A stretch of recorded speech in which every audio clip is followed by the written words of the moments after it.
It's that time of week again. Sunday, 6 p.m. Welcome to Steve's Place. Tonight we're going to have a really great show with noted author and researcher Elena Freeland, who has delved into the electromagnetic phenomena, man-made type, and has an explanation why a lot of that stuff's happening. But in the meantime, if you can click on the QR code, that will take you to our website, testofTech.info, for those who aren't familiar with that. And I'd like to remind you to, if you're not already, to join our YouTube channel. We have over 1,400 plus YouTube videos online right now. We're putting a couple up there every day. I want to really encourage you, if you're not a subscriber, become a subscriber. It's free to be a subscriber. We have a couple hundred videos up there you can watch. And if you want to see everything, we have a membership, an exclusive membership for $9.99 a month. Gives you access to over all 1,400 plus videos. We put new videos up every week. Starting this month, okay, I'm going to be putting 2 of the 2024 videos up every month on YouTube in the members only column. If you want to see the 2024 in its entirety, you can go to our website, click on this logo here. That will take you to our video on demand for 2024, and you click on that, and we'll bring you to this page here, which is a how-to. And how-to charge like $99, $99 to see all of the 2024 videos, including the outtakes, for the live feed and everything, because we kept it going. We had all kinds of short interviews with different speakers and attendees at the conference. We also have t-shirts for sale through how-to, and you can order them there on this page here. And if you want to make a donation to help us with the cause there of it, so just click on that, and it will take you to the donation page, and we receive all of that donation in its entirety. It's not touched with by anyone. I think even Stripe passes it through. So that's what we have coming up. I can't reiterate it enough, though, to become a YouTube member, $9.99 a month. We could really use your help. I know people are hurting out there, and but this is a small price to pay. $9.99 a month helps us. It all goes right back into Tesla Tech. We have over another 400 or 500 videos I need to get transferred from videotape to DVDs, and then from there we'll be putting them online. So you can help us out with the $9.99 a month membership. With that, you'll be able to see everything, including the upcoming 2024 videos, which I'll be putting on there at the rate of 2 a month. I'm putting on a bunch of other videos in the meantime too. So be sure to become an exclusive member. And like I say, you should subscribe anyway, because the subscriptions are free. The exclusive membership is $9.99 a month. Gives you global access. Anywhere you can get YouTube, you'll be able to see these videos. And it'll be putting a bunch of videos on a shelf. This removes that problem. Okay, tonight's guest is Elena Freeland, and she's a noted author, has written all these books here and that. And if you want to, she could explain more about this herself. And but hello, Elena, and there she is now. Hello. Welcome to Steve's Place. And tonight's is about the geoengineering agenda. Yeah. And so you just want to go ahead and just start right on into it. Right. And then the questions are at the end, right? Yeah. Okay, great. Great. Hi, everyone. I have been honored to be invited by Tesla Tech to give this interview. And I'm going to use a PowerPoint to draw you through what I consider a really large system. I mean, if you wonder how someone could write 4 books on geoengineering, that's that's what I've been doing for the last 15 to 20 years, is concentrating on that. And I come from a background of writing. I am not a physics PhD, but I definitely studied biology in undergrad, and now everything is incredibly different. And I wanted to show you in this PowerPoint how we are all living inside. And just to be simple, let's use Lockheed Martin's term, the space fence. And they're the ones that own all the patents for the space fence. And this space fence seems to be converting to the Stargate AI in 2025. You see that in my slideshow there next to me. And I wanted to first introduce myself a little bit, more than just that I write and think, but I want to start with showing you this. This is a translation, a Serbian translation of my first book, Chemtrails, HAARP, and the Full Spectrum Dominance of Planet Earth. And I'm showing you this because this is Serbia. This is Tesla's home nation. And they have been most kind to me. They've done several interviews with me. And I think the reason primarily is that I actually am writing books about Tesla technology and how it has been weaponized in the West. That's apparently they have this book in all their technology colleges in Serbia. It's a book that students can buy.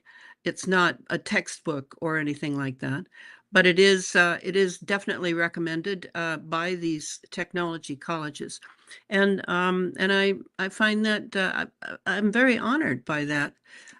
So that I wanted to show you that, and then let's just listen to me present just a few things to show where we're at now. I'm saying that the Lockheed Martin space fence, which you're going to know a lot more about after I give my presentation, is actually being converted into what President Trump announced on January 22nd, 2025, called Stargate AI. And this is an interesting term. You may remember it, those of you who are old enough to remember.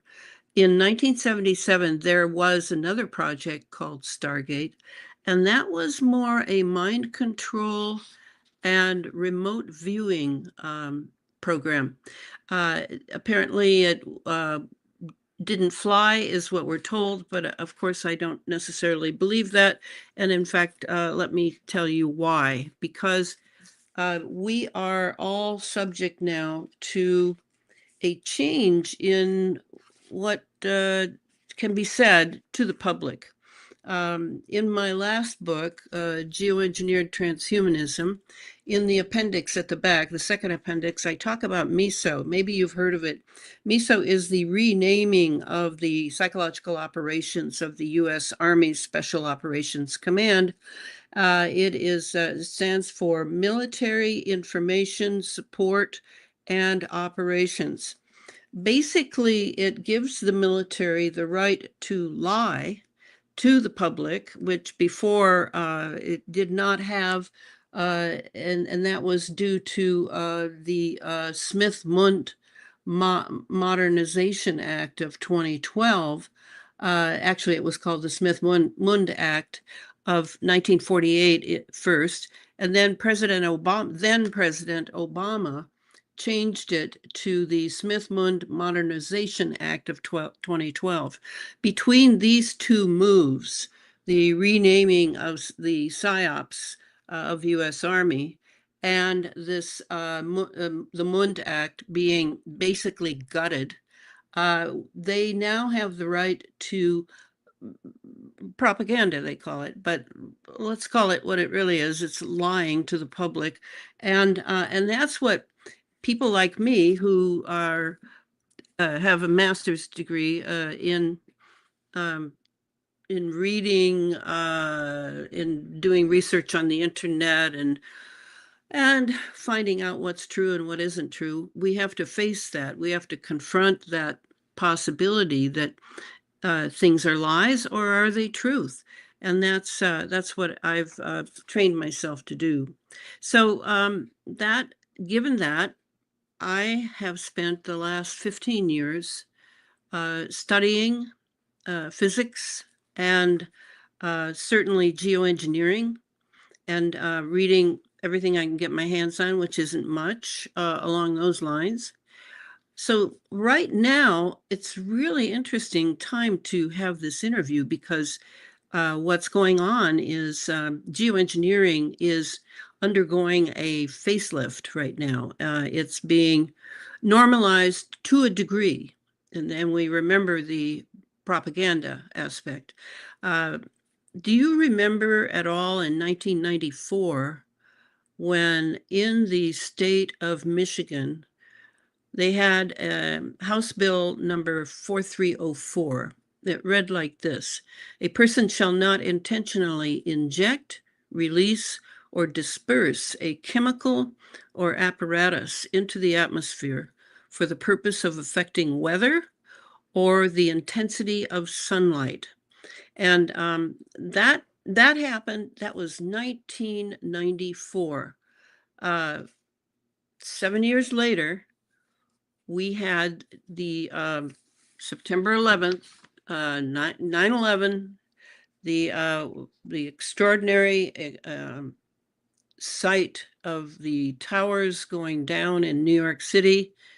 But most extraordinary in it was that there was a disintegration of matter that was going on with it.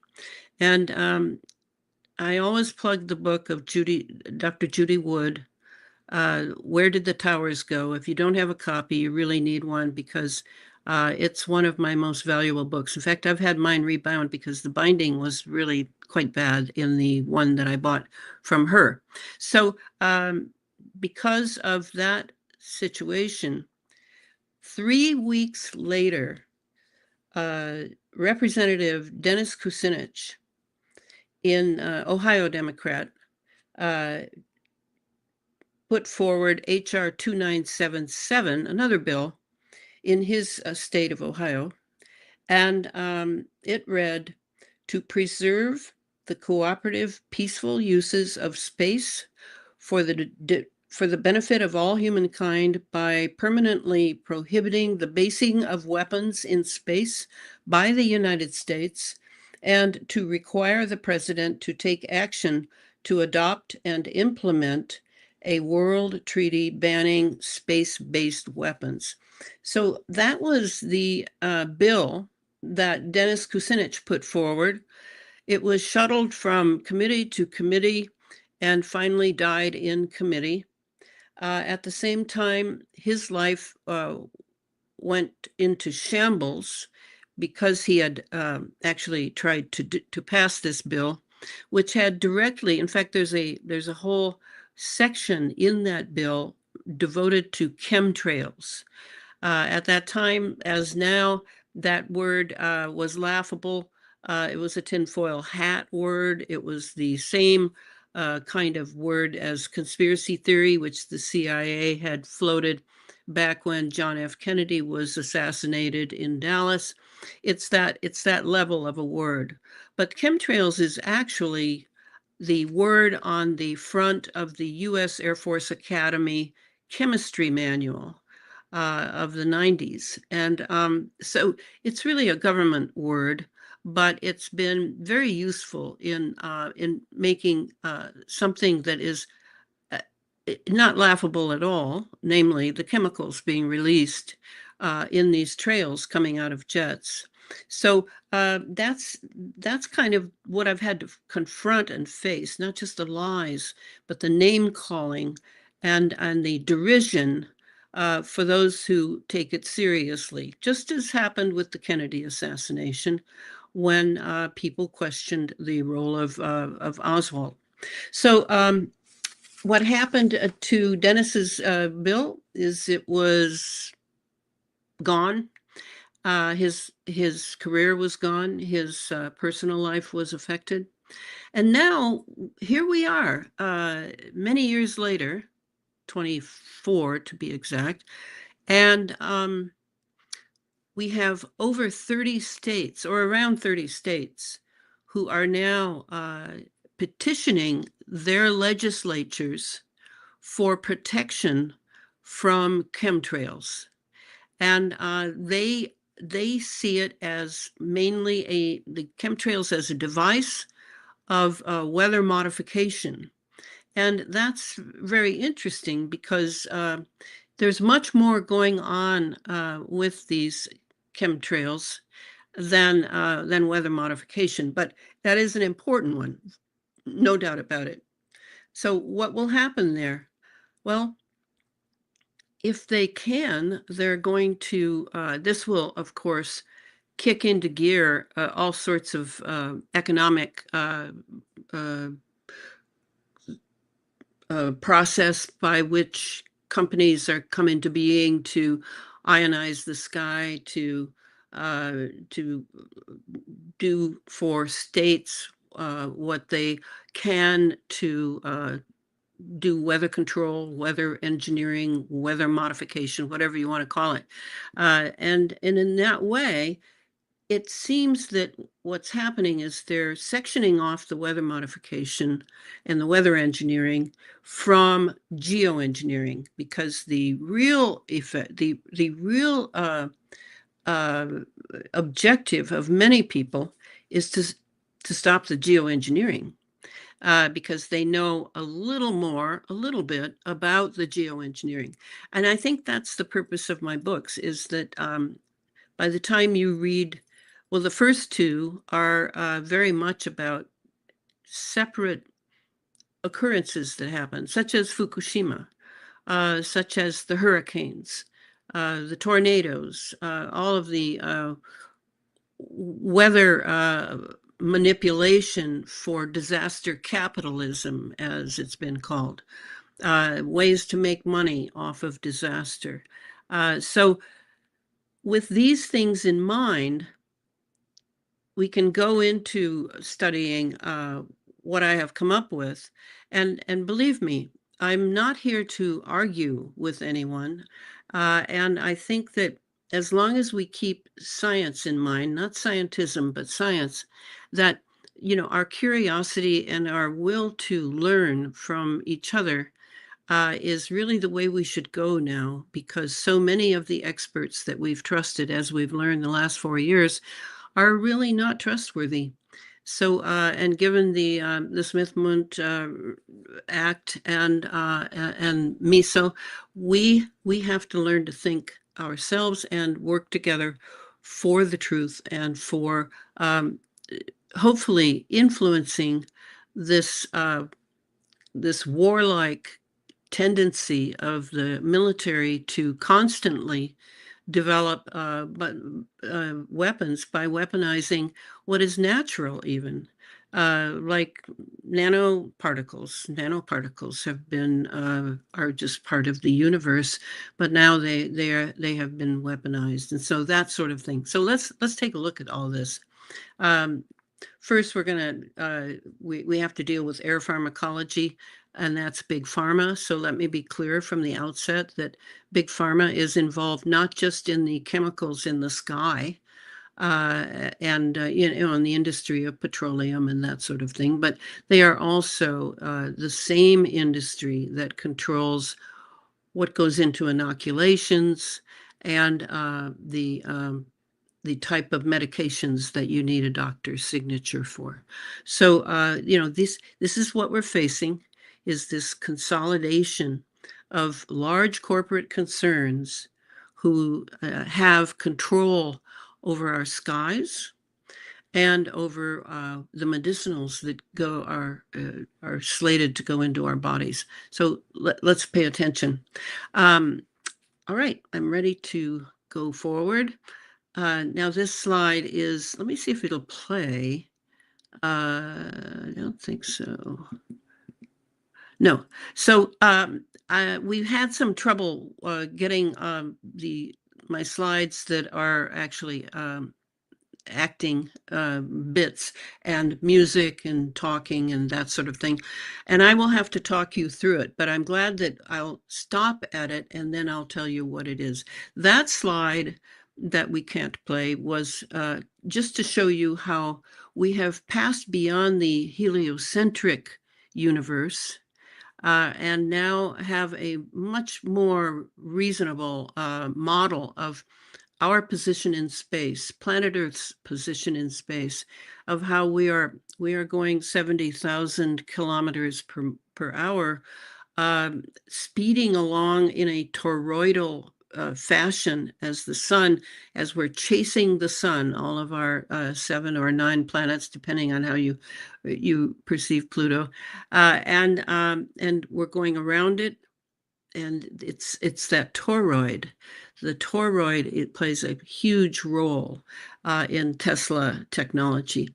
So that's part of it. And now I have these 7 geoengineering operations. Let's just read through those really quickly. But this is basically my my grid by which I operate and study regarding what the chemtrails, what HAARP, the High Frequency Active Auroral Research Project, really is about, what all of these, how all of these play into geoengineering, and geoengineering is serving in service to the secret space program. And I got that thought from 2 people years ago. From investment analyst Catherine Austin Fitz, and from a writer that you may know, who has written many extraordinary books that really are his own thinking about. That's what I love. I certainly had an opportunity to get a PhD, but at that time, I probably would have gotten a PhD in something entirely different than than geoengineering. So this is important to be able to think your way through these things. And I know that at the Tesla Tech conference, there's going to be a lot of eclectic people, and I'm very grateful for them. All right, so beginning with weather engineering, and yes, all the weather that I know of, other than maybe certain weather that arises in the South Pacific, all weather is engineered now. And they definitely have the technology to do this. There is no ifs, ands, or buts about that. They are committed to an operation that that Clifford Carnicom, the independent scientist that I've been friends with and worked with for 15 or 20 years, he came up with this list, and I have kind of tweaked it along my own lines of inquiry. But the chemical electromagnetic engineering includes plasma. We definitely see plasma events. I think we see holograms that we are not aware are holograms. There is much going on, and the chemicals, we already know about that because we are breathing in masses of chemicals coming down in the chemical trails. So there's something that is very valuable to the military and scientific community regarding what geoengineering can really do in our atmosphere, both the lower atmosphere, which is called the troposphere. goes for 12 miles up.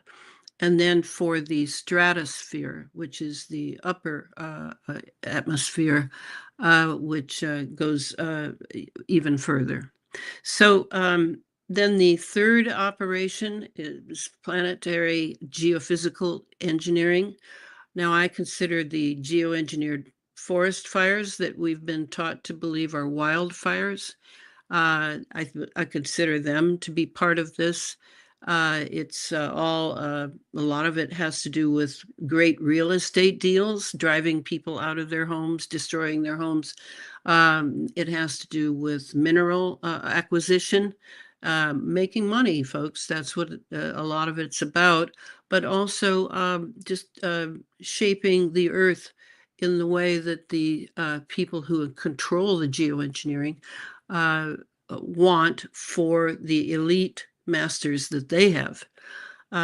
So the fourth operation is directed energy weapons.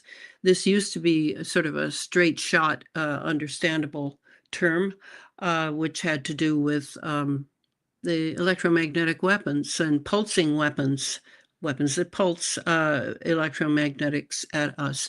But now it's a little complicated by the fact that most of this technology is what the military calls dual use. And what dual use means is it's something you can use for civilians and it's something you can use for military use. So a lot of things that we take for granted that are civilian, such as our cell phones and the cell towers that they're connected to, such as the 60 hertz in our walls or the 50 hertz in Europe, and anything electromagnetic. These things can be harnessed on site for example, for targeting with directed energy weapons.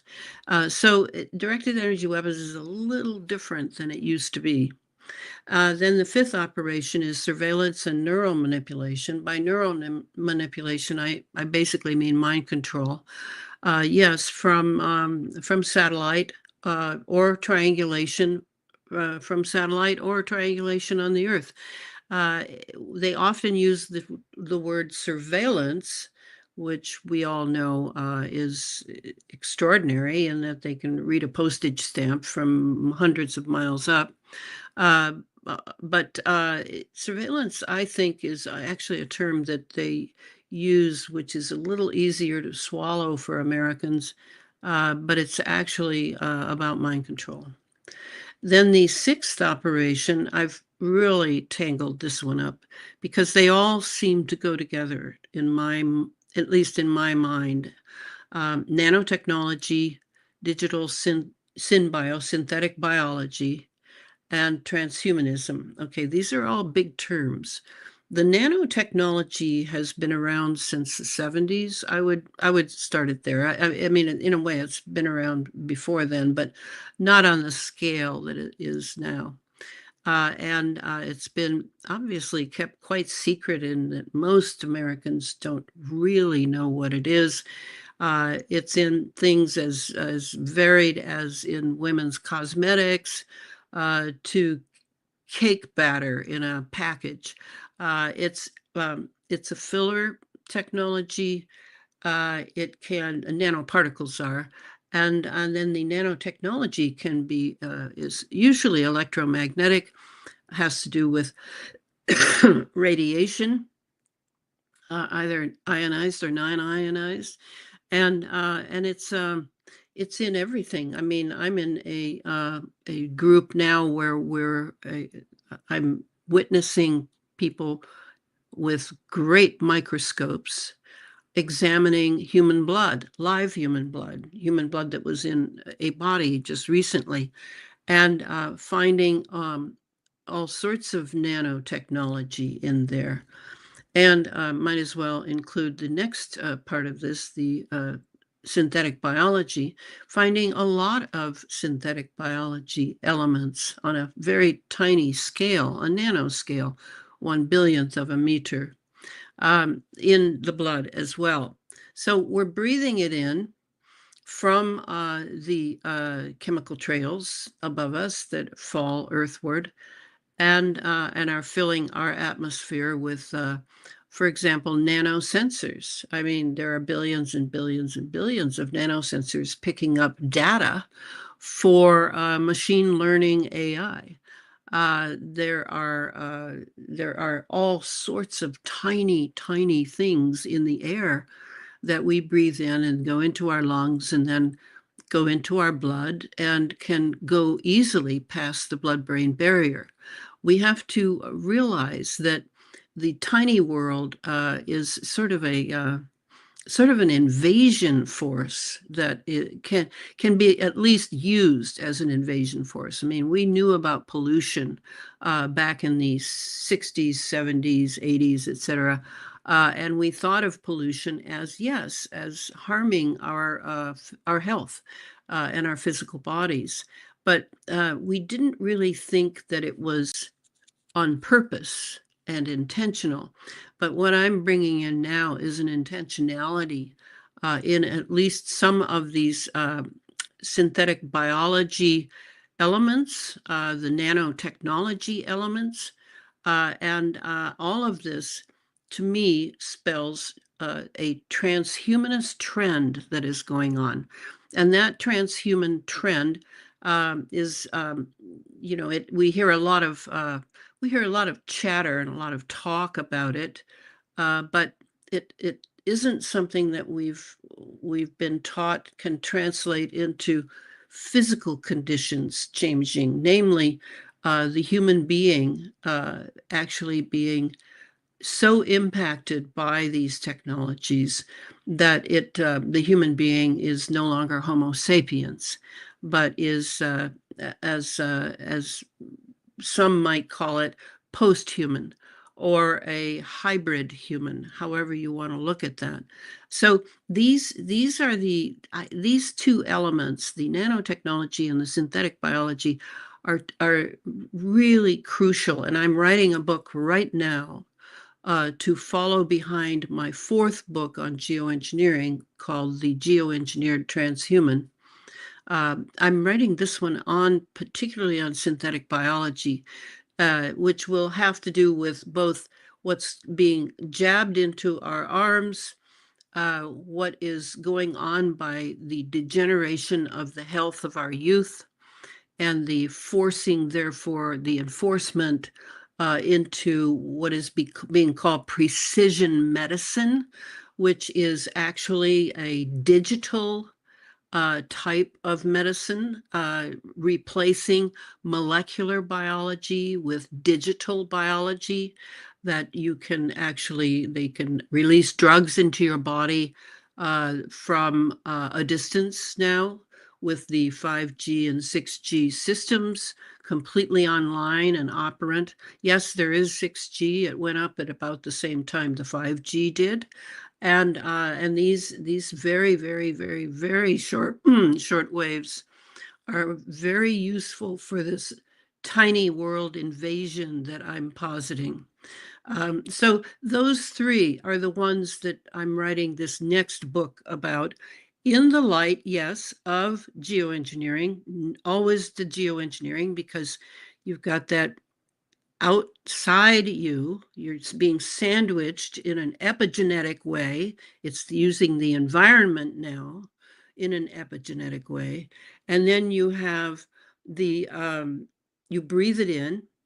And then you have this other element of the inoculations being forced or enforced upon humanity, so that we're kind of caught between Scylla and Charybdis, if you remember your Greek mythology.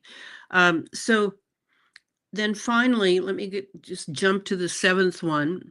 I don't spend much time on this, but I realize that a lot of people are very interested in this, and I'm interested too, but there's too much disinformation for me to wade through in this seventh operation. So I kind of leave it to the side for others more patient than I am, and perhaps with a different belief structure. And that would be the cloaking, obscuration and detection of exotic propulsion craft, and plasma life forms. Now, I mentioned before Catherine Austin Fitts, but I didn't mention Joseph Patrick Farrell, and he is the one, he has written on this topic with great skill and insight, as well as what I mentioned before that he had worked on with Catherine. So these are the 7 geoengineering operations that I work with as a sort of scaffolding system upon which to hang my insights into how all of these things work together. And of course, then the disinformation that the controlled media is able to come up with, the bent scientists who are on the take, and all the rest. That goes without saying.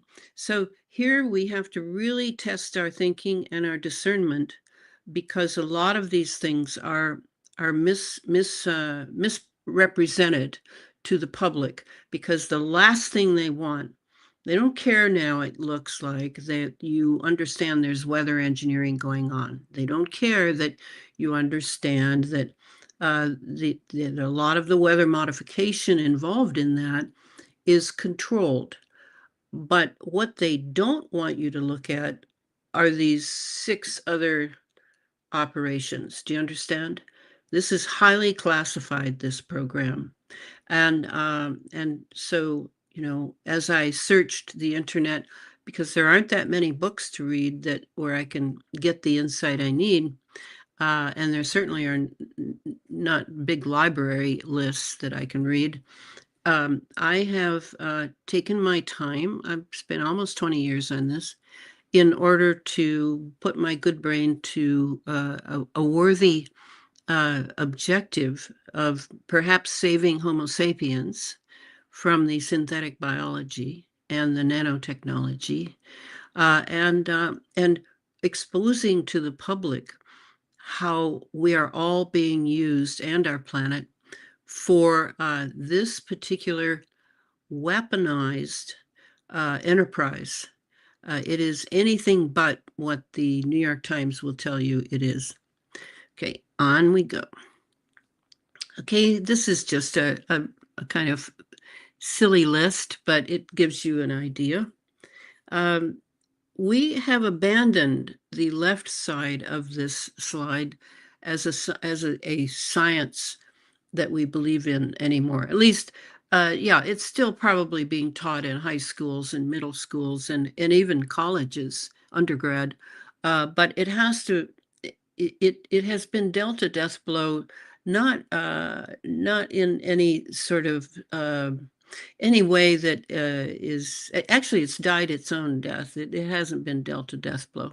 Now, ether does not exist. Vacuum is empty. The vacuum of space. No, ether was killed as a concept in the 1920s in the United States. And Einstein was one person who used it extensively as the substance of space. And he was told not to use it anymore, which he obeyed. So now it's time to resurrect ether, because it is the life force. And one of the things they never liked about it is that it seems to have a life of its own and cannot be properly measured and classified and kept in place. It is constantly on the move, because it is like life itself. Gravity is due to the curvature of space. No, that is not true. And then the speed of light is constant. No, that is not true. None of these are true. Instead, we have the right side. Let's just consider some of these things, even though we don't know quite what they mean. Ether is the basic brick of the universe. Yes, that is true. Particles travel in an ether vortex.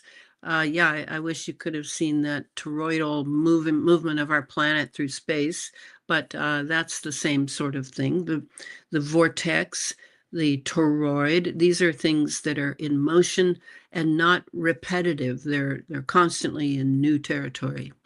Light is a wave of the ether.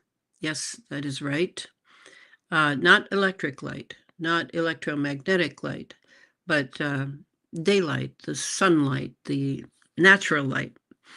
Energy is ether movement, and that is true. Gravity is an accelerated wind of ether. That one's very interesting. I don't think I know enough to comment on that. And then the speed of light is variable, like in any fluid. Yes, the speed of light is not constant. And a little more on this. I know it's hard work for some of you, but for others, it's maybe not. Now, there are two kinds of waves. There's the non-Hertzian and there's the Hertzian. So let me just kind of throw this out there. Non-Hertzian waves are also called Tesla waves or scalar waves. These are longitudinal, but can be converted to transverse, which seems to be something our military and NOAA, NASA secret space program has discovered. That would include infrared, ultraviolet, X-ray, and gamma. These waves differ from traditional Hertzian waves in their potential to interact with matter at the quantum level. Hertzian waves are, which are not non-Hertzian waves, right? Hertzian waves are transverse. They are familiar electromagnetic waves. We're familiar with them. Radio waves, microwaves, visible light, wherein electric and magnetic fields oscillate perpendicular to the direction of the wave propagation. That's one reason that all electromagnetic fields are 90 degrees, and particularly around bodies. ELF, extremely low frequency, VLF, very low frequency, LF, low frequency, HF, high frequency, VHF, very high frequency, UHF, ultra high frequency, EHF, extremely high frequency. These are terms that, even though you didn't like, you may not have liked science in high school or college, we really need to come to terms with some of these because we live in a very technological era. This sort of shows our problem in that you notice that little, looks like a circus tent to me, of multicolored, like a rainbow. And that tiny, tiny, tiny 10 to the 16th or 15th bit, that's what we can see in this realm. That's it. We can't see infrared. We can't see microwaves. We can't see radio waves. We can't see low frequency, FM, AM on the radio, ultraviolet, X-rays, or gamma rays. We can't see them. All we can see is that little tiny bit of visible. So you see how vulnerable we are, that we are not allowed to see into that, the rest of the spectrum, the electromagnetic spectrum. So we have to believe our instruments, and we do have instruments now by which pretty much all of this can be read or mathematically figured out. So if we take that into consideration, you see that we have to learn as much as we can about this, of how all this works and how the technologies work that are being produced, like the mobile phone here and the radio and the TV broadcast and the smart meters and the Wi-Fi. All of these may create problems for our vulnerable bodies, our human bodies, our Homo sapiens bodies. And this is one of the talking points of transhumanism, is that we're too vulnerable, for example, to go beyond the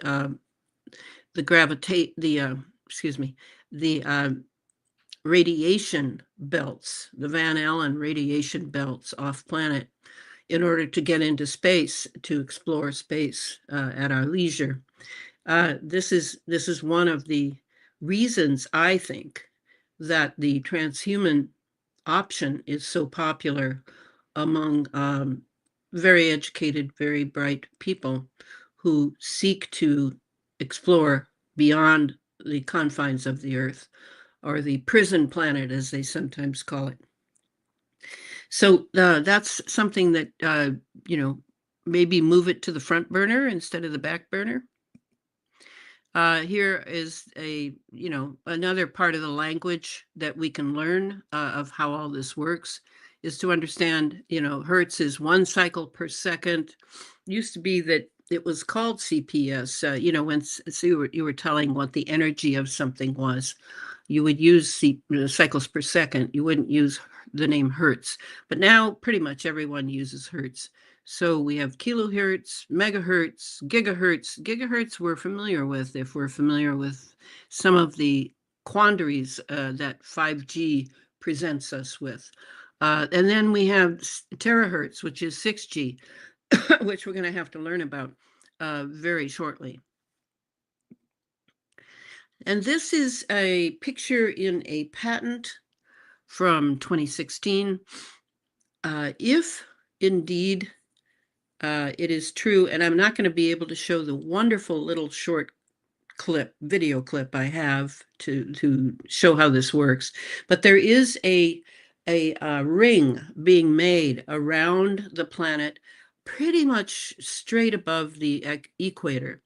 This ring is magnetic because it is probably part of the stratospheric jets are throwing off a great deal of nanoparticles of metals, and a lot of those end up circling the Earth and not falling down to the Earth. But our soil is packed now, particularly with aluminum, which is what the military and commercial jets choose to use for distribution of the chemtrails and what's in the chemtrails.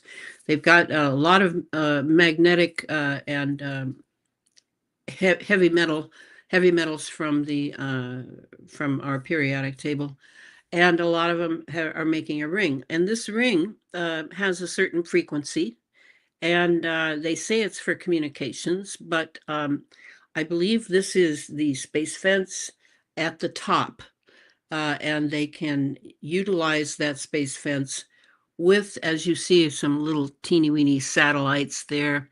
And I haven't mentioned the ionosphere yet, the control of the ionosphere, so that they can use the ionosphere as well to stimulate the frequencies of this ring that reminds us, of course, of Saturn. There is magnetite in our brains. There used to not be, but now I guess it's very tiny. It's coming down in the chemical trails, and we have magnetite in our brains. Animals use magnetite for their navigation of their migrations. What are we using it for? Could it possibly be to make us vulnerable to that part of the space fence that is now rotating around the middle of the Earth? This one is the one I said. You might want to jot that down if you want to see that wonderful little video.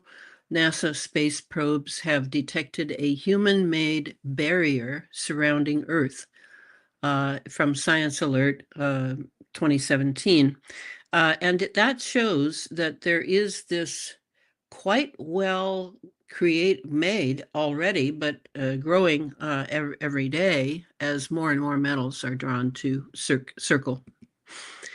This is more about the space fence. Lockheed Martin nets $163.9 million to support space-based infrared system. And it kind of gives you an idea of how it works. They're using Geostationary satellites, they're using low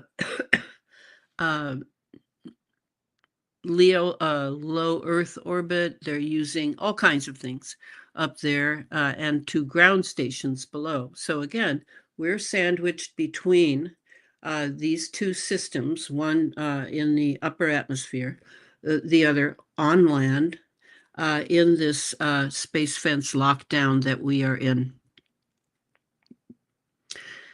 Now, I just kind of wrote this down to give you an idea of how the space fence lockdown has several delivery systems. Chemical trails, of course, we're still studying that, from commercial and military jets, drones and rockets. The second delivery system is satellite, and NexRad, and on the Earth, it would be the NexRad radiation. Yes, the cell towers, of course, because the cell towers are really not about your cell phone reception, but mainly the NexRads are used for massive weather movement and moving weather systems. Then rain, snow, and fog. This winter, we had that very strange fog. And the snow is chemically nucleated. Don't let children eat the snow now. And then, of course, the rain. Here, I live in the Pacific Northwest, where rain and fog are endemic to winter. And a lot of the rain is chemical. It's not really water. There is water in it, of course, but it is primarily chemical. Then the GMO foods, those have been around since the 30s, since Monsanto started that whole thing in the United States. There are 37 nations around the world who have made it a felony to grow or bring into the country anything GMO, genetically modified organisms, any foods that are like that. And yet here, everyone eats GMOs without any thought whatsoever. And then inoculations. This is another one now that we now know as a nation can be used. There could be things piggybacked into it. The vaccine schedule for small children now is very questionable. All of this now. If you look at each of these, I can tie all of these to the creation of a transhuman and the undermining of the health of Homo sapiens. This fellow has a really good rap, but basically what he's saying is here, space fence, this is me, space fence dual use infrastructure on Earth is calibrated to work in sync with space fence structures above the Earth. Yes, I've been showing you that. On the Earth, we can talk about all of these dual use weapon systems. They're for convenience items, they're for entertainment items, but they are also can be harnessed as a weapon.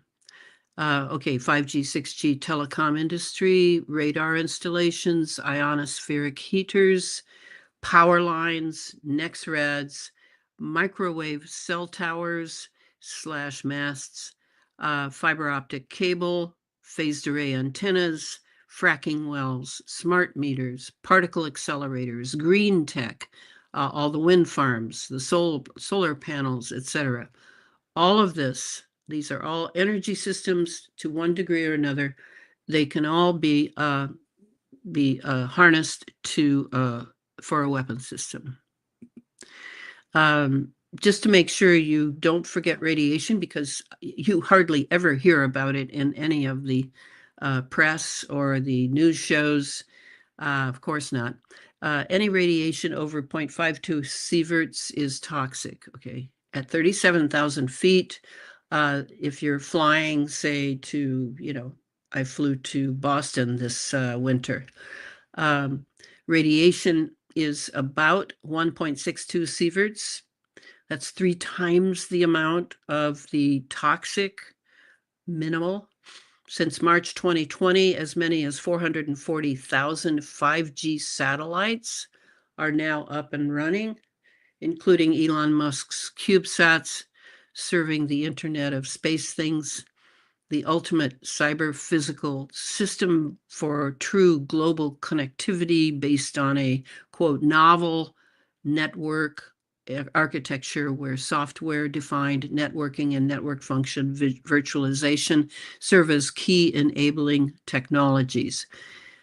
In other words, we're moving into the metaverse, I believe. I believe we can actually begin to imagine that now that we're plugged into the space fence in the space fence lockdown. Here, the sound is off, but you know this, that these chemical trails, these chemtrails are everywhere. And I remember being on a jet one day, going somewhere and counting 11 layers of clouds above the Earth. 11 layers. It's like a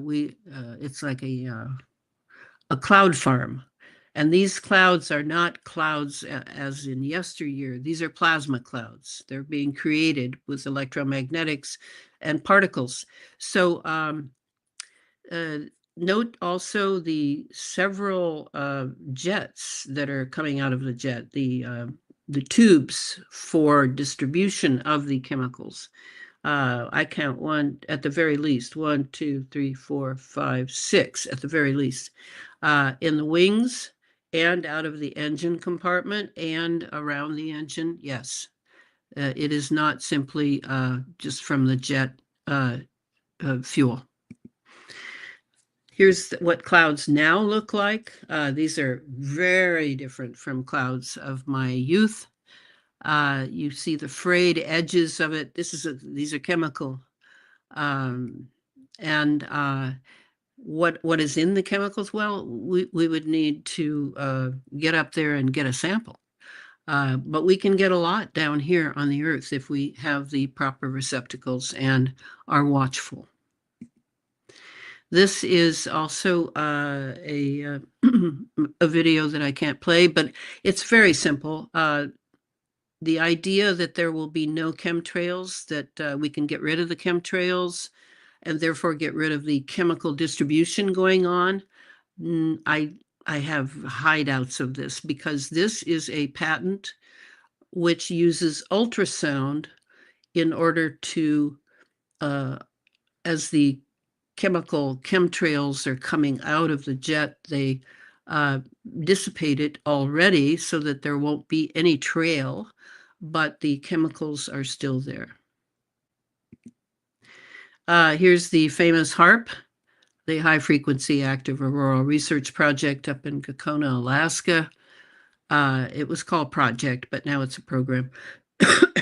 It is still happening, even despite the press lying to you that it is not used anymore. That's not true. It's still a very powerful ionosphere keter, and it has phased array antennas, which are most notable. They're in your cell phones. They're in the 4G plus cell phone. They're in the 5G. They're in all the other Gs that are coming up. The thing about this particular kind of antenna is that it's very good for creating beam weapons. That's why I tell people I don't own one. I've never owned one, and I tell people to get rid of them because they're a weapon system. I never know if it's going to be turned on you or someone else. I don't know. The cell phone has multiple functions that can be used by intelligence agents or killing squads or whatever you want to call them. So this is the most famous, probably, ionosphere keter in the world. This fellow, his name is, his handle is B Quantum Tumbler. Very good, what he says here. What is HAARP? HAARP is a High Frequency Active Auroral Research Program. Officially, it's an atmospheric ionosphere research instrument. Truthfully, it's a weaponized harmonic override array. That is so nicely said. I mean, it's a terrible thing, but it basically says that it can control all the frequencies that you think are that you think you're not involved with. He also then goes on to say what HAARP really does.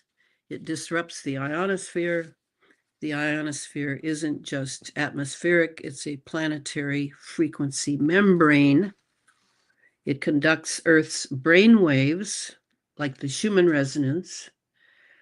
HAARP injects high frequency pulses that fracture coherence, severing the connection between humans and Earth's natural rhythm. Yes, this is what HAARP really is.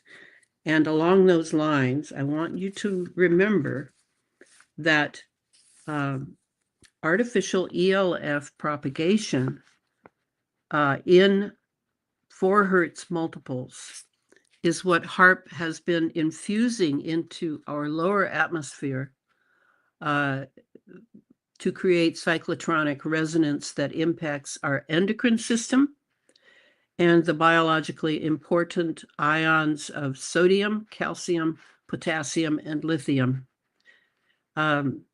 This 4 Hertz, no longer the Schumann resonance of 11.83, which, by the way, is the very frequency of your brain. The resonance of our living planet and brain forces us into a hive mind. 4 Hertz is itself between delta waves, which is sleep, and theta waves, which is when we're relaxed. So if you wonder why our intelligence and the IQs of children are sinking rapidly, this 4 Hertz is nothing to sneeze at.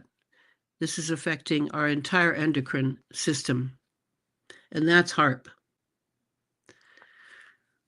Okay, then this is something I would recommend, Resonance. It's free on the internet. It's a wonderful, wonderful film about what resonance is and how what it means that we human beings, we Homo sapiens, are such amazing beings of frequency. Sometimes it's good for us, sometimes it's not so good for us. So please write that down too, if you're so inclined. And when you look up in the sky and see these serrations of little bits of cloud, little bits of plasma, that is definitely a frequency being broadcast down to the earth. If it comes up from the earth, which I don't think I've ever seen that, but it's certainly possible. But that is what the pulsing frequency looks like. And you see here, harmonic resonance manipulation. Okay, HAARP's control over the ionosphere and the jet stream. Yes, we do control the jet stream. We being the NATO countries and the United States, of which the United States is a leader. This is the one video I wish I could play for you, but I want to tell you what's on it. You see the name of it there. If you do a search on that, you'll probably be able to find it. It's still up on the internet. The 2014 Alaska Senate Committee meeting about HAARP. What happened was this fellow is the speaker for the U.S. Navy. The Navy took over HAARP from the Air Force, and the Air Force, interestingly enough, took over HAARP from, wait for it, the CIA. Yes. So he says, and before he speaks, the leader of DARPA at that time, she gives a talk as well about how DARPA worked with HAARP, and then the Navy says that that they're very grateful for all the help of DARPA, and now and he uses the word control, now we control the ionosphere. So the ionosphere, in case you don't remember, is, let me see if I can find that. The ionosphere is 49 to 428 miles above us, above the stratosphere. And then above that is the plasmasphere. And above that is the magnetosphere, which goes up to 37,282 miles, with a long magnetotail of 4 million miles, if you can believe what we're taught. So the fact that HAARP controls the ionosphere is a weapon system beyond belief. In fact, I believe the next slide, yes, this is the weapon system that it represents. It's called interferometry, and it has to do with two beams crossing over each other. This was certainly done on 9/11 above the towers. This absolutely was done. Judy Wood does not say it was HAARP, but she describes HAARP. She describes this the scalar event of the disintegration, molecular disintegration that the firemen were tramping through, and everything was, it was a heavy magnetic dust that they were that they found on their boots. But Judy, Dr. Wood makes it clear that the Hutchison effect was there, and the Hutchison effect is basically the proof of this kind of molecular disintegration that can be done by this interferometry weapon system. Okay. You'll have to decide that. If you've already bought the idea that it was, of course, there were backup systems internally for detonation, but it was primarily a scalar event for the world to see, which must have terrified many national leaders. This is by Rosalie Bertell, who was an amazing woman, epidemiologist specializing in ionized radiation. She wrote a book in the year 2000, which would have been 5 years after Dr. Nick Begich and Jean Manning wrote the very wonderful book, which was the first book I read, called Angels Don't Play This HAARP, and HAARP was spelled HAARP. Wonderful book, still very relevant. And Rosalie wrote this book, Planet Earth, The Latest Weapon of War, a critical study into the military and the environment, written in 2000. They just brought a new edition out, by the way. She says, the ability of the HAARP/Space Lab/rocket combination to deliver very large amounts of energy comparable to a nuclear bomb anywhere on Earth via laser and particle beams is frightening. Yes, indeed, it is. This is a video put out by Lockheed Martin. They do with the groovy rock music, and they pull out the stops to attract those young men that may be military bound. I can't show this, but suffice it to say, they concentrate only on what is on the Earth. They do not talk about what is up in the upper atmosphere, which I found very interesting. Here's what it looks like where we live. We are consumed. We are walking through wave after wave after wave after wave, and we can't see them. Some of us can feel them. Some of us have electrosensitivity or hyper, whatever it's called, EHS. and have to be very careful where they live and that sort of thing. They're sort of our canaries in the coal mine. This what's being done to us is part of the space fence lockdown. Be assured. Then one of the things that started years and years ago was the GMOs, the genetically modified foods. And I posit that these synthetic foods are helping us to become transhuman. And you would call them GMOs, because if you become a transhuman, you probably will be a genetically modified organism.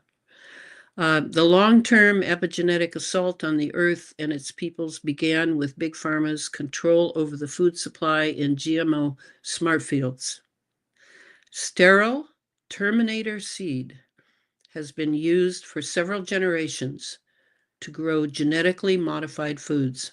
The seed is incapable of reproducing because it has no biophoton energy. So what does that mean? Well, if you eat GMOs, and I never buy them, but when I go out to a restaurant, I'm very aware that I'm probably eating GMOs and that they're not good for me, because the seed, it's not just what's falling from the sky onto these fields and onto the both organic and GMO fields. It's that the seed of GMOs is basically artificial. It's a synthetic seed. It has only one growing season programmed into it, because it's been programmed digitally to produce only one season. That's why farmers have to go back and get more seed every growing season. If you use heirloom seed, seems to be the only one, and I am not a seed expert, but heirloom seed is the only seed that will produce real food. If you're still eating GMOs because they're cheaper and your budget and all those reasons, I don't think I would allow that kind of thinking, because my health as a 77-year-old lady now is, well, it's precious, right? It's all I have. So I recommend that you eat organic, even if it is out in fields and it is being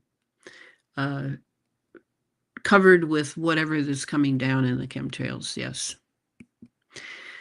These are the nations that have banned GMO seeds. You see here, looks to me like Russia is very wise, much wiser than the United States, because it's feeding its people real food for the future. And then this is remote neural monitoring, RNM, mind control via satellite. This is the favored way of doing long-term mind control, is by basically setting the person up with a leash, you might call it an electromagnetic leash, leading to one of these satellites, of which there are so many. And here, Michael Lusk from Zurich, Switzerland, wrote me in October 2020, an obvious and remarkable interference with weather could be employed to generate quantitative metrics measuring how entrained within a covert control program a population is. In other words, the weather instruments that are used for geoengineering are really very valuable for control of populations as well. Again, we have the dual use. How Wi-Fi views your WBAN, your wireless body area network. If this is a new term to you, then you haven't been listening to Sabrina Wallace, an MK Ultra survivor who is now on the internet with a vengeance to teach people about how their body is used, is wirelessly controlled now, because we do have an electromagnetic part of our bodies and our brain. We also have etheric, life-generating energy, but the electromagnetic energy is very inimical to that life energy. And you have only to see children whose parents seem to be lacking a brain by letting the children have free access to everything electromagnetic, including cell phones. Those children become more and more sclerotic, or the other way, more and more overweight. This affects our ether bodies, our etheric bodies. And here she's showing you, I think it's from Sabrina, maybe not, how the Wi-Fi can see your body for the tiny points of light from the biophotons in your body, without really viewing your whole body. It's sort of like an instrument that it has. It's able to see you. Here we see a graphic of basically how this whole space fence thing can work. You've got the laptop there, you've got the cell phone there, you've got towers, you've got the internet, you've got the satellite control, and then there's your body here, which is being impacted by these devices in a variety of ways. And this is through the WBAN and just the fact that our flesh, our bodies, are sensitive. The Homo sapiens body, not the transhuman body. The transhuman body will be able, because it's synthetic primarily, it will be able to handle a lot of this technology that spells death for us, or sickness for us, or chronic illness would be the main name I would put out. So then down here on the bottom, you see where you've got the aid car is going through the internet. You've got the nurse, the doctor, through the computer, through the computer, through the computer. Well, that's how it is now. That's what do they call it? They call it, starts with a P, medicine. And it's remote medicine. They can stimulate, they can check your heart rate and everything from miles away. And they can make drugs have a schedule in your body to just be distributed at will, according to them. And that is definitely part of the transhuman move. Then now I'm going to slowly, and I'm going to end there, go into the next book I'm writing on synthetic biology. So this is sort of a lead into that. There is no virus. Yes, I can prove that, along with a whole bunch of doctors now who realize that. No virus, just frequencies resonating throughout the atmosphere and our bodies and our brains. And frequencies can kill, right? From a distance. With 5G and 6G systems, who needs to worry? And then I say natural molecular biology has been transformed into digital synthetic biology, whose frequencies can now be transmitted by 5G/6G systems into the human body and brain. This has tremendous repercussions for those of us who wish to remain human. Wean yourselves from allopathic medicine and the Big Pharma cartel! Exclamation. Then I have these interesting pictures. Note the date. That's New York Times, May 22, 2017. Let's see, that's 8 years ago. What was that glowing orb Trump touched in Saudi Arabia? Does anyone remember that picture? I mean, I think it's an amazing picture. It's sort of like Gandalf or something, or actually Sauron, the the evil character, not Gandalf. So let's compare this one, May 22nd, 2017, with this picture, which was taken on January 22nd, 2025. Both have dates with the 11s, right? Okay, that's always a Freemason thing, by the way. President Trump announces Project Stargate AI, and standing beside him are three amazingly rich, billionaire level uh, Silicon Valley types. Masayoshi Son, CEO Stargate, and he's also with Open Source, I think it's called. Is it OpenAI? He's also in OpenAI. Larry Ellison, the Oracle founder, and Sam Altman, CEO of OpenAI. Yeah. So I'm not quite sure about Masayoshi.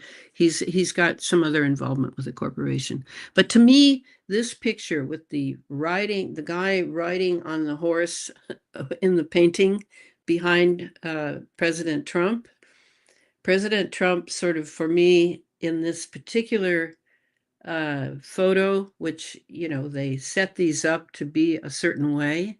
These are not just a snapshot. This is for history. You've got Trump playing Hiram Abiff in the Masonic lore. And beside him are the three apprentices. So this Stargate AI is of great concern to me, because I feel that this is the next phase of the space fence lockdown. We'll see if I'm right over time. Here's a description of it. I'm just going to read the first two paragraphs. Stargate investment will be directed toward constructing data centers to support AI development, according to the announcement. Already there are data centers under construction in Texas, with the first one located in Abilene, Oracle's Ellison said at the press conference. The goal is to construct 10 data centers initially, with plans to expand to 20 locations of about 500,000 square feet each, he added. The data centers will be used by OpenAI. Ellison highlighted AI's ability to transform healthcare, saying that the tools provided by OpenAI and SoftBank are helping to develop a cancer vaccine.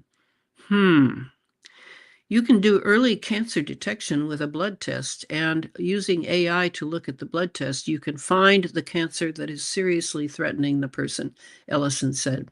Once we gene sequence that gene tumor, you can vaccinate the person against that cancer, and you can make the mRNA vaccine robotically using AI within 48 hours. So mRNA is not going away for Mr. Ellison, nor is the cancer, incredible growth in cancer post-vax. That's not going away either. So what does that mean? And I've added these. I realize that many people are not into spiritual anything in our materialistic society, but I want to point out something that was sent to me. I bought a book because of what I was told, called COVID Vaccines from a Spiritual Perspective, Consequences for the Soul and Spirit and for Life After Death, by a German named Thomas Mayer. He said, he has been one of those very gifted people from the time he was a little child. He's what is called clairvoyance. He can see around people's bodies. He can see the aura. He could easily see our WBAN, our wireless body area network. But here's what he said. This is the soul. The soul is not just a little puffy thing that kind of leaves your body when you die. It actually has a structure to it, but not with matter per se, but with maybe plasma or things like that. And here you see the organization of the soul is very nicely done, very symmetrical, and everything is taking care of everything. I won't go through all the parts. This doppelganger is very interesting. I'm a student of Rudolf Steiner, so I picked that concept up from him, but I'm not going to go into it now. Now, this is post-inoculation. This is, everything's whacked out of shape. Do we need to worry about this? Have you heard from people in your community say things like, well, my Uncle Joe or my neighbor used to be so nice, and now they're, well, I don't know what's going on with them. They're different. They're not the same. Yes, we've all heard that. And this is my last slide. And this has to do with a schematic of the nanoret. The diagram shows all the components that are introduced with each inoculation. Together, they act as a network for monitoring the human body. So this is just something to think about. Notice how nano it is. There's a lot of nano things in the blood now, as I'm seeing in the microscope group. And this is the direction I'm now taking with geoengineering, because geoengineering is one of the delivery systems and one of the the electromagnetic impact systems that is affecting our entire Homo sapiens makeup as we are being sped toward transhumanism. There it is, Steve. Okay, well, thank you, Elena. And let me bring up Jeremy from the Alien Scientist. And I have a lot of questions. Would you like to start, Jeremy? Yeah. So I have a bunch of people watching too on my end, and well, first off, let me introduce myself. I have a bit of a physics background, and I interview a lot of scientists who work on a lot of these different things, like directed energy weapons and stuff like that. So, and I also am a big 9/11 researcher as well. So I just I don't know where to begin with some of this stuff. First off, I think you should have thrown Frank Olson into a big mention to him, because he's a key part of the whole Operation Sea Spray program, which started was the first chemtrail program where they admittedly sprayed bio weapons on San Francisco back in the 50s. And Frank Olson, of course, was poisoned by the MK Ultra program in 1953. Sidney Gottlieb is believed to have given him poison. Then they pushed him out a window to finish the job off. They actually murdered him. They said, "Oh, he jumped out the window from LSD." That's what they had finally admitted to his wife after, like, in the 70s when they made that documentary. But then it came out again 20 years later that no, we kind of gave him LSD and that didn't fully do the trick, so we gave him a push too. So this guy was murdered by the CIA in 1953, Frank Olson, and he's the guy that started the chemtrail program and the rainbow herbicide program, which developed Agent Orange, all the different rainbow herbicides that they had tried to spray on Vietnam. That had horrible lasting effects even to this day. They even sprayed anthrax on certain places. And I think that is key and worth mentioning in your research. If you haven't heard of that, definitely look into him and check. No, I have heard of that. I just can't get to everything in this little overview, but I appreciate that.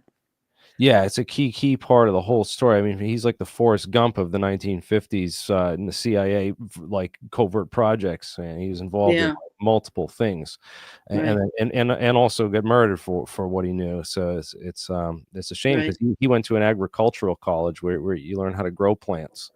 And they hired him to do the opposite of what he got his degree in. So yeah, it's really wild. when you go through all that stuff, down the 9/11 rabbit hole, for example, did you do any other research into like other demolition theories, or did you just read Judy Wood's book and decide that that was the one? Well, I got to Wood's book after I realized what interferometry was. I studied that first because I was living in Santa Fe at the time, and Lanel was there, Los Alamos National Labs, and I was able to find a scientist that talked me through the interferometry. And that when I saw what happened in 9/11, it seemed to fit. And then I read Judy Wood's book. So you're familiar with the other studies like the that found the carbon nanotubes, for example? Yeah, The carbon nanotubes, I'm not sure how that's explained by the Judy Wood theory, but it is explained. It is consistent with the nanothermites, because they had made nanothermites and tested that theory. That was the original stuff yeah, that a lot of scientists had found. I know a lot of people that examined some of the steel. They got rid of all the steel from the towers. Building 7 was actually the first to fall. So there's a whole bunch of stuff. Ace Elevator Company did a whole renovation inside that building in March of 2001. They literally pulled out all the elevators and went in through the elevator shafts, and that's where you get access to the whole core support structure of the building. You got to take out the building. You need to demolish that. There's no way that the top section pile drove itself through all those right, floors and right. columns and broke it all the way down. It had to have been a controlled demolition. I watched it as a 19-year-old in a physics classroom on Yeah, 9/11 with all my physics professors and students, and we knew that it was a controlled demolition just by conservation of momentum and the fact that it didn't slow down. It took 10 to 12 seconds, like on conservative estimates, for how long the 93 floors went from down to the 0th floor. So do the math, it does. There's no time for slowing between floors. There's no pile driver effect that's demolishing that structure. It had to right. have been taken out. So the security companies, which I think is important. I've done a lot of research into this too. Where Securicom Stratasec, and they put on all the security cameras and electronic badging systems in the World Trade Centers, and they also had security contracts at United Airlines. And the guy who was the CEO of that company is a guy named Wirt Dexter Walker, and he works for an investment management firm in McLean, Virginia, right now. You know where McLean, Virginia is, right? Yeah, I do. And if you got a business there, you probably have some links to one of the biggest companies in America that is centralized in McLean, Virginia, which is real interesting. Yeah, and there's no pictures of this guy, but he went to Lafayette College, and George H.W. Bush spoke at his graduation. So I think he's a super significant figure that has yet to be really named in this. And it connects to his family is from the Walker line, goes back to Russell and Company. Russell and Company were the top like heroin importers back in the 1800s. So it's like this Right, top secret, very wealthy elite drug smuggling related right. family line connected to the Bush family line. And But I don't want to. What I'm hearing from you is you're adding all the things that I didn't add, but I want to support Judy Wood, and probably the most valuable thing she talks about is that Hutchison effect. And if you're not familiar with John Hutchison, yeah, we've interviewed John a okay, number of times. I know. so the Hutchison effect leads to that dust thing, that magnetic dust of disintegration, of molecular disintegration.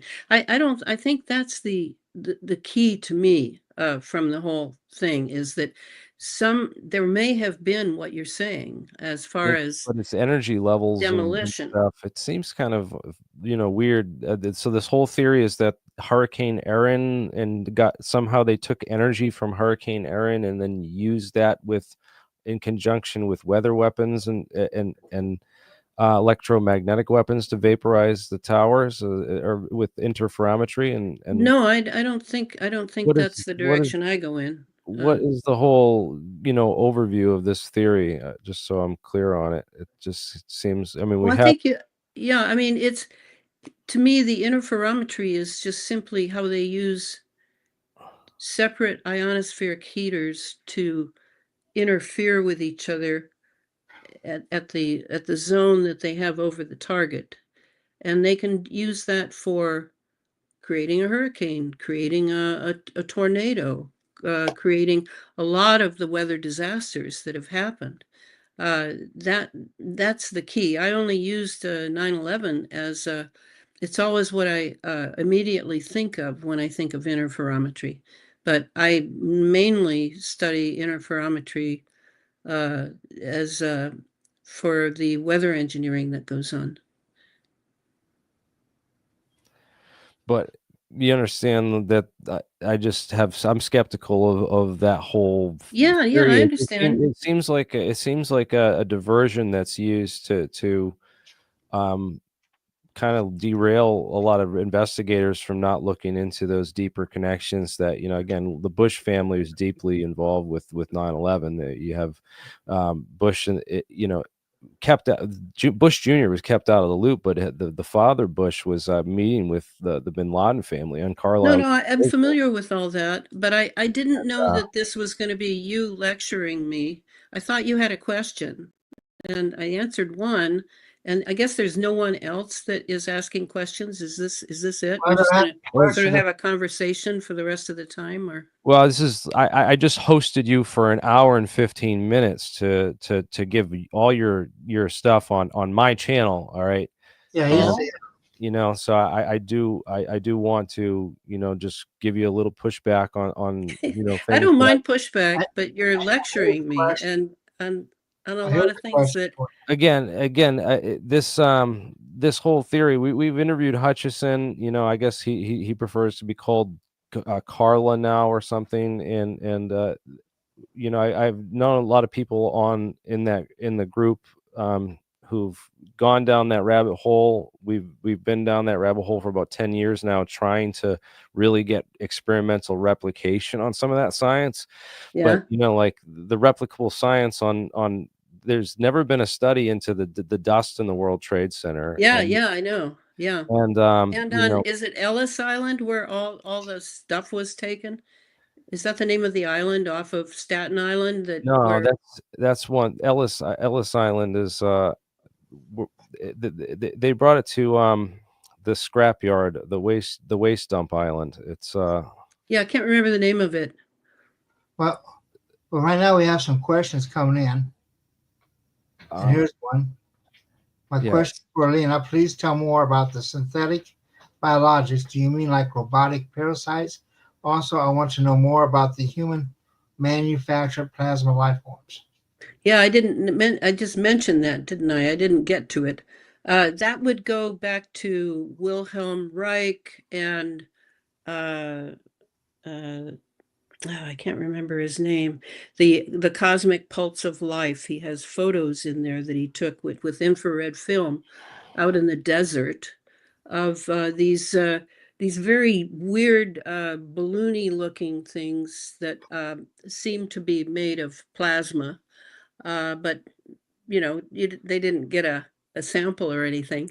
And this ability of these plasma life forms uh, to live in the atmosphere for, I don't know, millions of years. Who knows? I mean, these are just entities that Reich found, and the person who wrote the Cosmic Pulse of Life. Who's sorry, I can't remember his name. And so uh, I, it's simply my conjecture. I can't prove that they're looking for those, but certainly there are ships, and they seem to be exotic propulsion ships would be my guess, because there's no sign of any propulsion going forward, that are in some of these plasma clouds, and in fact they can make their own plasma to hide themselves.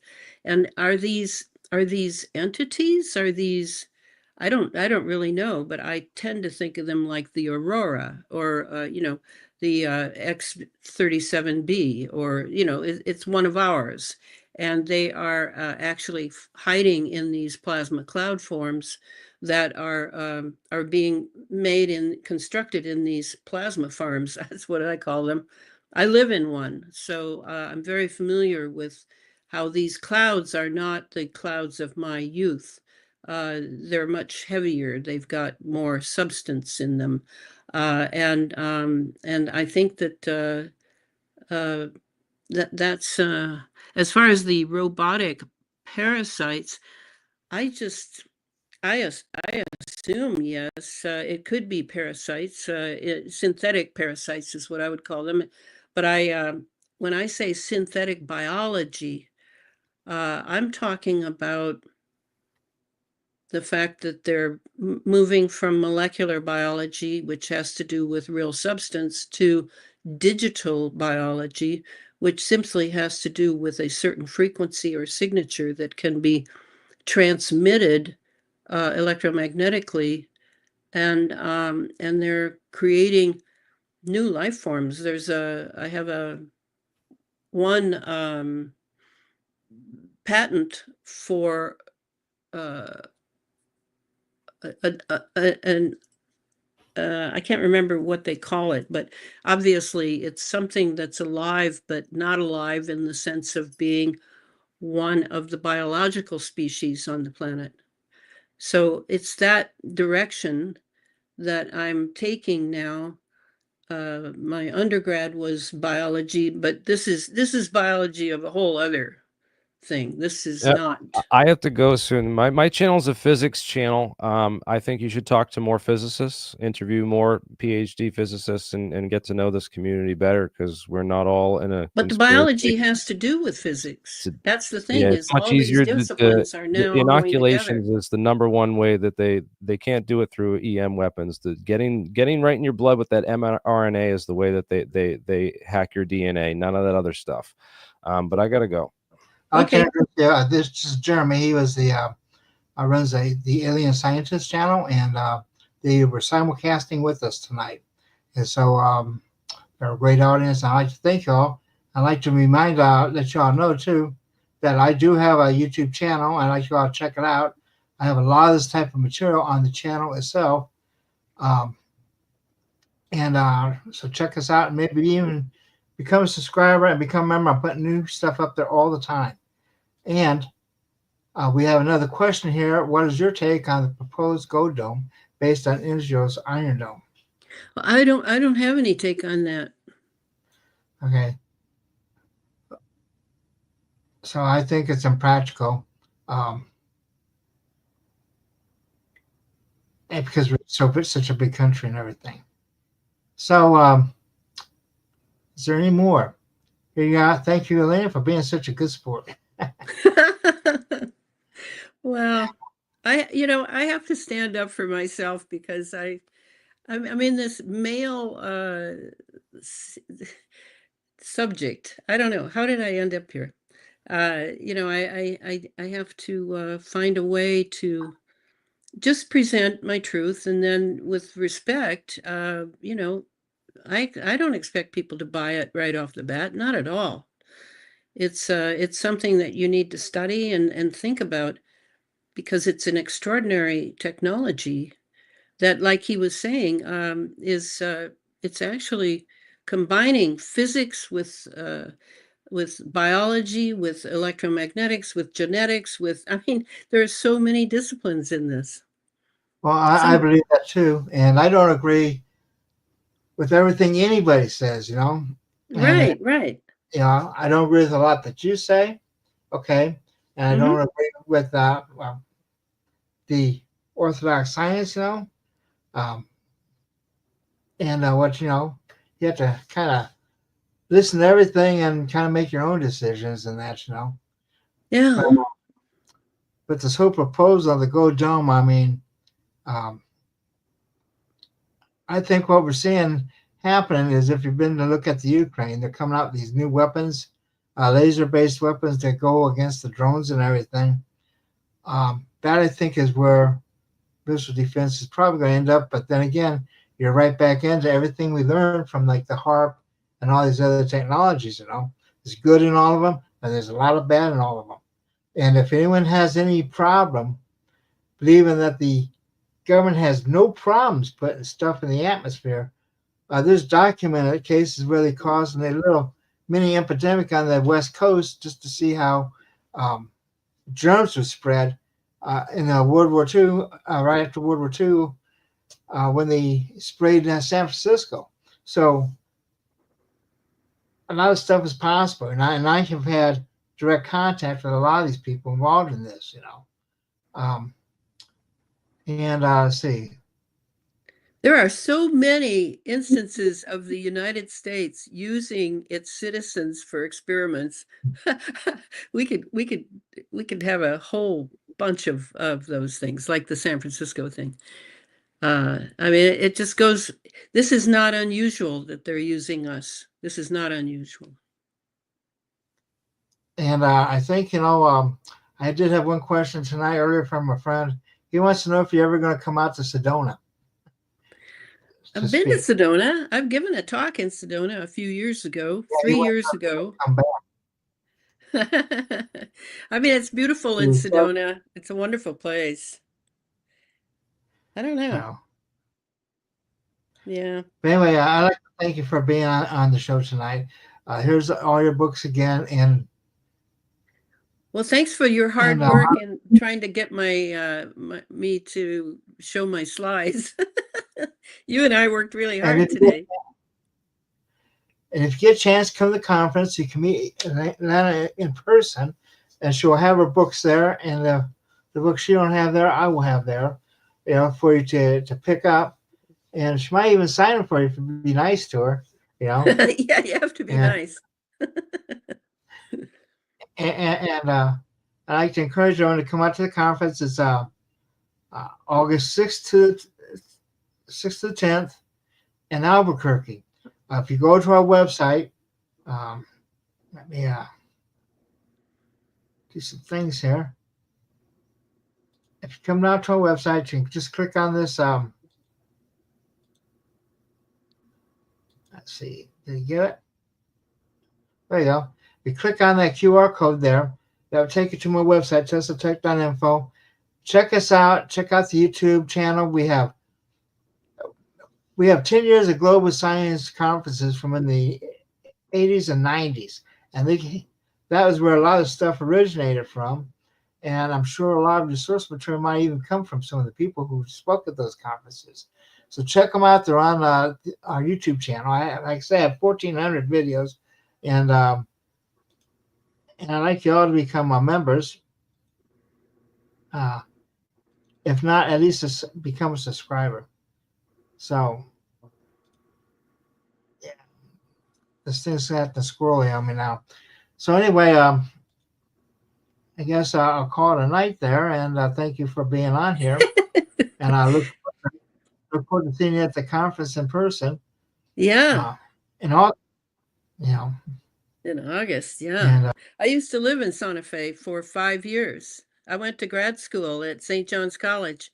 I'll be happy to come back to the Southwest and come to Albuquerque and meet you. And is that Greek restaurant still there on campus?